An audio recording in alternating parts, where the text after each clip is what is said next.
Thumbnail देखकर अगर आ गए हैं तो चलिए पहला सवाल हो जाएगा 1 नंबर। और 1 नंबर सवाल में 18 का 1 नंबर सवाल में कहता है कि tan 60 गुना cos 30 बराबर क्या होगा। तो यहाँ पे tan 60 गुना cos 30 डिग्री बराबर, तो tan 60 का मान कितना होता है, इसका हो जाएगा √3 गुना cos 30 का मान तो हो जाएगा √3/2। अब ये दोनों गुना हो जाएगा तो ऊपर ऊपर गुना, तो √3 गुना √3 बराबर हो जाएगा यहाँ पे 3 और 2 गुना यहाँ पे कुछ नहीं है तो 1 हो जाएगा, तो यहाँ आ जाएगा यहाँ पे 2 कम 2, तो 3/2 हो गया इसका आंसर। 18 का दूसरा क्वेश्चन हो जाएगा 2 नंबर और कहता है यहाँ पे sin 45 degree into cos 45 degree और माइनस यहाँ पे sin स्क्वायर 30 डिग्री। इसका मान बैठा के चेक कर लीजिए। sin 45 के मान हो जाएगा 1/√2 और इंटू cos 45 का भी मान हो जाएगा 1/√2 माइनस sin 30 का मान होता है 1/2। आपको याद होगा, इसका स्क्वायर है तो इसका स्क्वायर कर दीजिए। ये गुना हो जाएगा तो ऊपर गुना 1 हो जाएगा 1, √2 गुना √2 हो जाएगा 2 और माइनस हो जाएगा 1 का स्क्वायर 1 और 2 का स्क्वायर हो जाएगा 4। एलसीएम ले लेंगे हो जाएगा 4 2 कम 4 2 दान में 2 से ऊपर गुना करेंगे तो यहाँ हो जाएगा 2 और माइनस में हो जाएगा 1, क्योंकि 1 कम 4 4 दान से 1 दान गुना हो जाएगा तो यहाँ आ जाएगा 1/4। तो 2 का आंसर आया 1/4 आंसर। अगला हिसाब 18 का 3 नंबर और तीसरा नंबर क्वेश्चन में कहता है यहाँ पे 2 sin 45, तो 2 sin 45 into cos 45 degree into tan 45 degree. तो इसको मान दिया हुआ तो इसका बैठा देंगे मान, तो 2 का मान 2 हो जाएगा, sin 45 का मान होता है 1/√2 और गुना cos 45 का मान होता है 1/√2 और गुना tan 45 का मान हो जाएगा 1।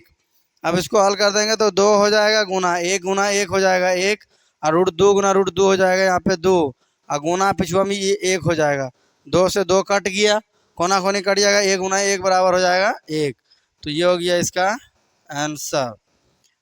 नेक्स्ट अगला हो जाएगा अगला सवाल 4 नंबर और 18 का चौथा नंबर सवाल में कहता है कि cos 30 degree into cos 45 degree minus sin 30 degree into sin 45 degree तो cos 30 का मान हो जाएगा √3/2 और गुना cos 45 का मान हो जाएगा 1/√2 माइनस sin 30 का मान 1/2 इंटू sin 45 का मान हो जाएगा यहाँ पे 1/√2। तो हल करेंगे तो ये ऊपर गुना हो जाएगा, √3 गुना √3 हो जाएगा √3 ये हो जाएगा गुना तो हो जाएगा 2√2 अब माइनस ये हो जाएगा ऊपर में 1 और ये हो जाएगा 2√2। अब घटा में है तो इसका एलसीएम हो जाएगा तो यहाँ हो जाएगा 2√2। अब इससे हो जाएगा यहाँ पे √3 और माइनस में 1, तो ये तो आंसर नहीं देगा क्योंकि नीचे में जो है रूट में रह गया, तो कर देंगे इसका परिमयकरण। क्या कर देंगे? परिमयकरण कर देंगे। परिमयकरण जब करेंगे तो जो नीचे रहेगा उसी से ऊपर में गुना कर देना है, तो यहाँ हो जाएगा √3 और माइनस में 1 और बटा 2√2 तो √2 से ऊपर गुना कर देंगे और √2 से नीचे भी गुना कर देंगे।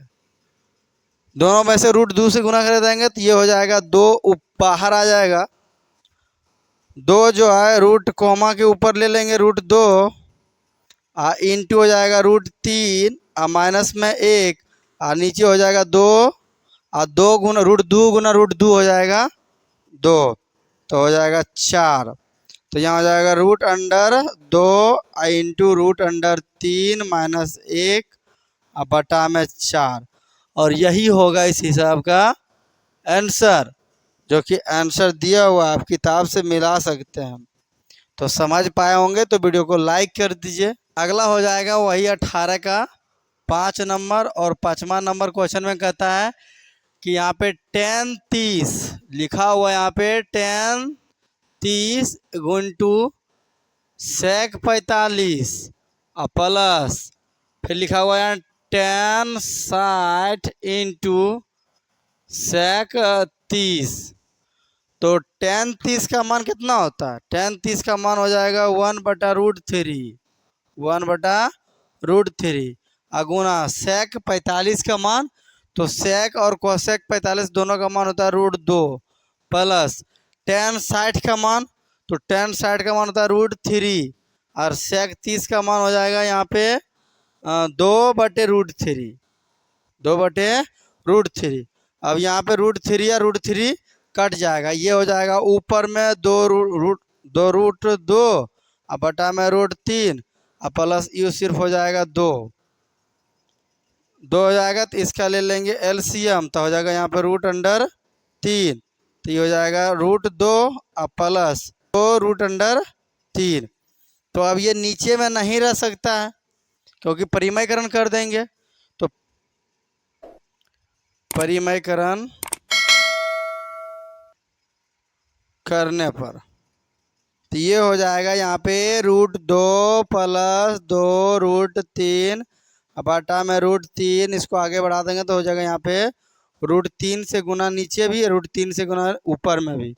तो इसको अलग अलग गुना ही कर देंगे, तो √3 गुना √3 2 करेंगे तो हो जाएगा यहाँ पे √6 और प्लस √3 गुना √3 का दिन करेगा तो 3 हो जाएगा, 3 गुना 2 करेंगे तो हो जाएगा 6 अब बटा √3 गुना √3 हो जाएगा तो यहाँ का 3। अब इसको अलग अलग कर देंगे, तो यहाँ 6/3 प्लस √6 बटा में 3। अब 3 से कट जाएगा तो हो जाएगा 2। इसको पहले लिख लिए थे क्योंकि आंसर में जो है पहले दिया हुआ था इसीलिए लिख लिए। तो यहाँ 6 से काट देंगे तो हो जाएगा 2, तो 2 प्लस √6 बटा में 3। ये है अपना किताब का आंसर। ऐसी तो आंसर यही होना चाहिए, लेकिन परिमयकरण करने के बावजूद यहाँ पे आया जाता है। परिमयकरण इसलिए किया जाता है क्योंकि किसी भी हिसाब नीचे जो है हर में रूट नहीं रहना चाहिए, इसलिए परिमयकरण कर देता है। और परिमयकरण करने के बाद आ गया इसका आंसर 2 प्लस √6 बटा 3। तो अगर अच्छा लगा है तो वीडियो को लाइक कर दीजिए, अगर नहीं लगा है तो वीडियो को डिसलाइक कर दीजिए, परंतु चैनल को सब्सक्राइब कर लीजिए।